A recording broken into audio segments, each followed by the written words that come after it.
Things First is sponsored by Ram Trucks, built to serve. Welcome back. Time now for Four Things First, collection of things we saw we love. Brandon, you loved Andy Reid showing Eric Bieniemy some love. This is great. Yeah, so Nick, let me get this right. You're from KC, and you lived in Houston? Yes. You nailed it. Okay, so you may know EB. All right, do you have a realtor for Coach Bieniemy? Can you help him find a home down in Houston? Help him sell his house in Kansas City and buy one in Houston. I can hook him up in both spots. He just got to wait till we win the Super Bowl. He just got to wait till we get that second ring. He just got to wait. Not they can't this do year, it now? not mid-year. He's got to wait. They can't do it now? No. Okay. I love it. Love Eric Bieniemy. Some new Knicks. Look, I know that it's been the long-suffering Knicks predicament that they like quick fixes, but I still want to do this. Leon Rose is running the Knicks. He used to be the head of CAA basketball. Melo and CP3 were his prize clients. We know that CP3 doesn't want, well, we don't know that he doesn't want to be with Thunder, but the Thunder are on a total rebuild, so it makes sense for CP3 to come somewhere else. Melo needs to come back home to New York. Look, we haven't made the playoffs since 2013. We got booted off of Christmas Day, and we got Kyrie and Kevin Durant in Brooklyn making podcasts. New York needs to be relevant, and this is a way to get it done. Let's just carpe diem. Let's just make the playoffs. Sign CP3 and Melo. Start spreading the news. I like it. Home run robbery. Jenna, this is the coolest play in sports. It's not just because it was a superstar robbing a superstar in the playoffs, game-changing play. The home run robbery is the coolest play in sports. Quick list, 3 coolest plays in sports. Number 3, in the NBA, when a guy gets caught up in the air,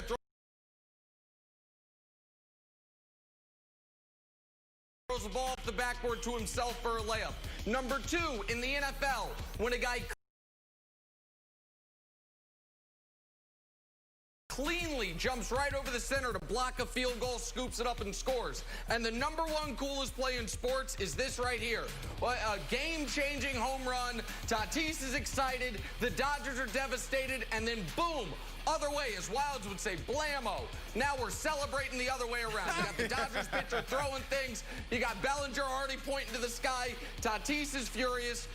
Coolest play in sports. And, by the way, we get to see a little rematch of that later today on FS1. How about that? One-hand catch by a wide receiver. I was about to say the same thing. All right.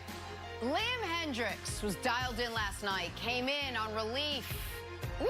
Helped the A's stave off elimination from the Astros. Why was he so dialed in? Because he had his cat with him at the ballpark last night. A cardboard cutout of his cat, Winnie, named after the character in Bette Midler's movie Hocus Pocus. Now, if it was Beaches, this would have led our show today. Regardless, I don't begrudge him. He's a cat person. He loves his cat so much, he ordered a picture of his cat off Shutterfly, cut it out, pasted it onto some cardboard, lugged it with him to the ballpark, and then brought it with him out into the bullpen to watch him warm up before he came out last night. I get it. I'm all about cat people, different strokes for different folks, because I would not do the same thing.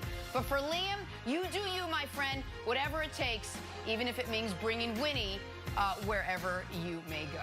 All right, and the A's are still in it, so perhaps it worked. Time now for a little drawing a blank.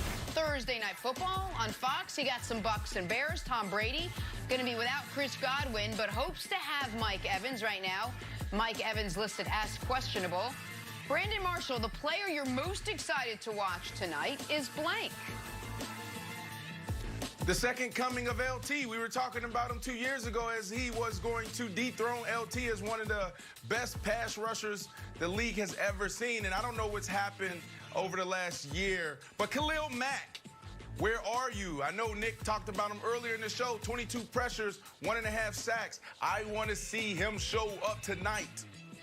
Turn of the Mack. Khalil Mack's a great answer, Brandon. It might even have been my original answer that I then changed because you get to go first in this segment. So, my current answer is Eddie Jackson. Eddie Jackson. Once upon a time, Eddie Jackson had 2 pick sixes in 4 days. That was 686 days ago. You know the best recipe to getting another pick six? play Tom Brady. So Eddie Jackson, it's been almost 700 days, but your night could be tonight, Wilds. Eddie Jackson trying to get back with another pick six this evening. That was You know good. why everyone is calling this Bucks versus Bears? Your old buddy Kevin Wilds is calling this the blood feud rematch from Super Bowl 52. Nick Foles versus Tom Brady. And the other character in that drama is Rob Gronkowski, who's 9 for 88. 9 catches for 88 yards, 0 touchdowns. I would like to see Gronk get a touchdown and redeem ourselves from that terrible Super Bowl loss, Jenna. All right, moving on to Houston, where the Texans are looking for a new head coach. Clemson's Dabo Swinney was asked about a potential reunion with Deshaun Watson. His response? Next question. So, Brandon, the Texans hiring Dabo to coach Watson would be blank. Fool's gold. Listen, this won't work in the NFL. Flashy name, but won't yield results in the NFL. I talked to someone close to the highest paid player in that organization, the Houston Texans, and they said, and I quote, if they don't get EB, Eric Bieniemy, they messed it up.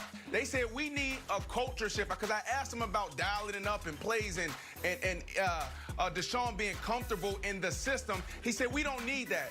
He said because Bob, talking about Bill O'Brien, he said there was people from Watt to everyone in our locker room that just didn't like what was going on. They didn't want to be yelled at every single day when they walked into the building. So they need more culture and they need more of a leader, which coach is that, but not in the NFL. Yeah, so once again, Brandon gets to go before me and takes my word. So I was going to say fool's gold, and now I'm just going to say foolish because it's closest and they want to change the graphic that much. Be foolish for both parties. It'd be foolish for Dabo. Dabo's got a lifetime contract at Clemson. They pay as much as the Texans, if not more. He should never leave. And for the Texans, we know exactly what they need to do. They need to hire Eric Bieniemy, as Brandon's been harping on, and he shouldn't come alone. The GM in Kansas City, Brett Veach, has done a brilliant job. Bring his number 2. Just try to recreate what the current dynasty of the league has done.